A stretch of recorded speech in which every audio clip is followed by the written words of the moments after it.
जब से देखनी हो गइल बा प्यार हो सुने रानी सुन जल्दी छोड़ तू दहिया हमार हो बड़ी परेशानी। अच्छा अरे दूर हटो परेशानी हो जाएगी। कुछ ना परेशानी हो। जब से देखनी हो गइल बा प्यार हो सुने रानी जल्दी छोड़ तू दहिया हमार हो बड़ी परेशानी। अभी हमर तोहर पहिला मुलाकात बा। हम का करी? अभी हमर तोहर पहिला मुलाकात बा। सुन लो हम चाहब करे क्या दे हमर मनवा के बात बा। हम चाहब करे क्या दे हमर मनवा के बात बा। अरे हटा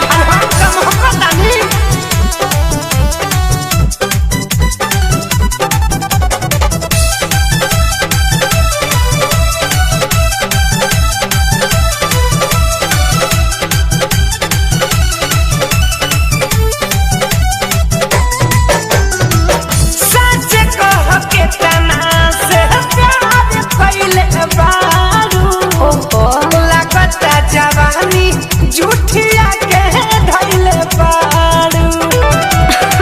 अरे का कही जब नया नया होला चीज उहे यूज करेला। हनु उमर पर है सभी सबहला हो चूज करेला। अरे हम ठारे के बानी देख के देखा तू दिल हमर जान तोहरे साथ बा। अरे बाप रे देख के देखा तू दिल हमर जान तोहरे साथ बा। बुझलू हम चाहब करे क्या दे हमर मनवा के बात बा। हम चाहब करे क्या दे हमर मनवा के बात बा। समझे हम बाऊ लगतनी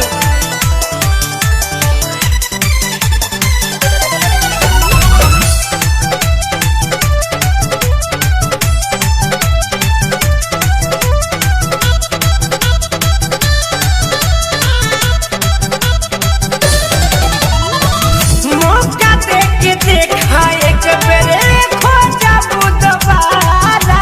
कौन मौका? नाम हउए सोनू सदगम जिला हउए रारा।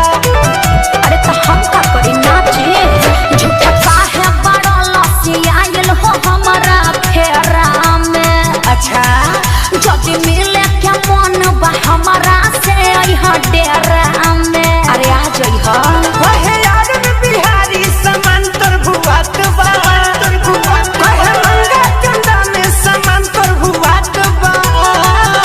अरे तो हमरो सुना हम चाहब करे क्या दे हमर मनवा के बात बा। ई ना होई हम चाहब करे क्या दे हमर मनवा के बात बा। जब से देखनी हो गइल बा प्यार हो सुने रानी जल्दी छोड़ तू दहिया हमार हो बड़ी परेशानी। अभी हमर तोहर पहिला मुलाकात बा।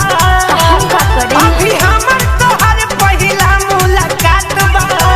सुन लो हम चाहब करे क्या दे हमर मनवा के बात बा। हम चाहब करे क्या दे हमर मनवा के बात बा। अरे हट जाए दो सटा न तनी थुथुनिया लेवे दो।